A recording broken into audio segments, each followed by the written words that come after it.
It's me, Sherry, and I'm doing another outfit of the day. It's Friday, and so I thought I'd do a quick outfit. It snowed here today, and it's not going to get any warmer than 49, so it's pretty cold. So I decided to wear my motorcycle jacket today, and I got it from Forever 21, and I really love it. I love it. It's nicely fitted because I'm wearing boyfriend jeans, so I like something a little bit more tapered on the top. And underneath that I have a high-low t-shirt on, which I got from Cotton On. And my jeans are my BB boyfriend jeans. And these cute little boots are from Zara last year. And I've got my Chanel GST. And my necklace is from Nordstrom's Rack.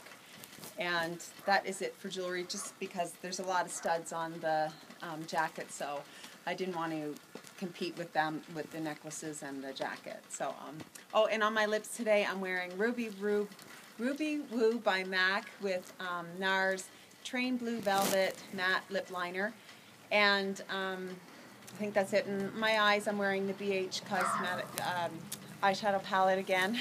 There's traffic on my street right now. Anyway, they're probably thinking, what is she doing outside? And that is it. Oh my goodness. Okay, that's it.